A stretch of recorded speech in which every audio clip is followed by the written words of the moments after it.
Баршаңызға қайырлы күн достар. Менің каналыма қош келдіңіздер. Сіздермен Эльмира. Бүгін біз өзбек халқының ұлттық тағамы палау дайындайтын боламыз. Палау жасаудағы құпиялармен бөлісетін боламын. Видеоны соңына дейін қарап, маған тіркелуді ұмытпаңыздар. Палау жасау үшін бізге қойдың немесе сиырдың еті қажет болады. Сосын құйрық май, күріш, сәбіз, пияз, сұйық май, дәмдеуіштер және ноқат қажет болады. Құйрық майымызды алдымен осылай қазанға шыжғырып аламыз әбден, содан кейін ғана сұйық майымызды құятын боламыз. Күрішімізді алдын ала осылай ыстық суға немесе жылылау суға құйып, қақпағын жауып, жібітіп қоямыз.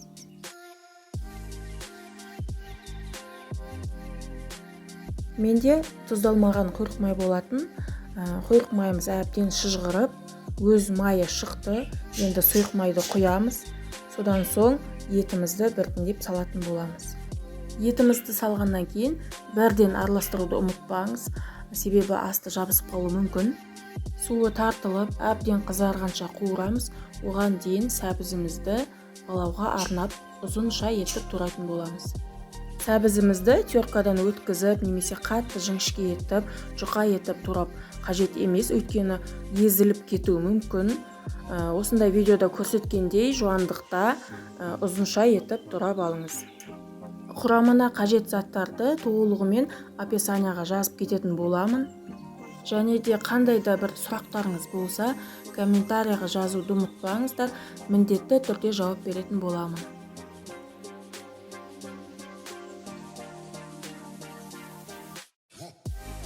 Арасында қазанымызды тексеріп қозғап қоямыз. Сәбізімізді турап болдық. Мен осындай палауға арналған дәмдеуіш пайдаланамын. Ішінде осындай мейіз, зіра, күркума дәмдеуіштері кездеседі. Және де ноқатты бір күн алдын мұздай суға салып, бетін жауып, жібітіп қойған болатынмын. Етіміздің суы тартылып, қызарып, әдемі болып қуырылып жатыр. Енді пиязымызды салып, пиязбен бірге қуыратын боламыз. Пияз жұмсарғанша қуырамыз пиязды, содан соң сәбізімізді салатын боламыз. Видеода көріп тұрғандарыңыздай пиязымыз жұмсарды. Енді сәбізімізді салып, сәбізді де жұмсарғанша қуыратын боламыз. Сәбізіміз толығымен қуырылып, жұмсарып шықты. Енді үстіне ноқат саламыз және су құямыз. Суымызды ет батып тұратындай етіп құямыз, және сәл артығымен құйсаңыз ештеңе етпейді, өйткені бұл көп уақыттай қайнайды және су тартылып кетеді. Қазанның қақпағын жауып қайнағанша күтеміз. Қазан қайнағаннан кейін отын бәсеңдетіп қоятын боламыз. Қазанымыз шамамен 1-1,5 сағаттай уақыт қайнау керек. Еті толығымен пісуі керек. Менде тұздалған ет болатын, сол үшін мен тұз салған жоқпын.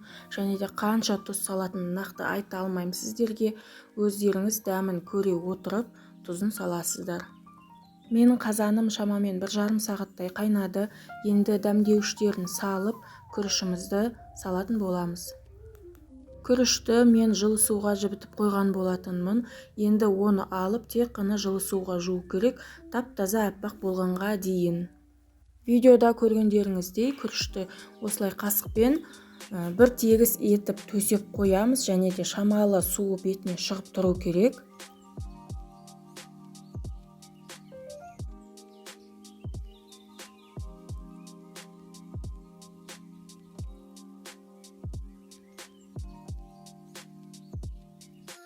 Осылай қақпағын жауып, шамамен 3-4 минуттай қайнатып, содан соң осылай тек қана күрішін ғана араластыратын боламыз. Өйткені тек қана ортасы қайнайды, шеті қайнамай, шеті шикі болып қалуы мүмкін.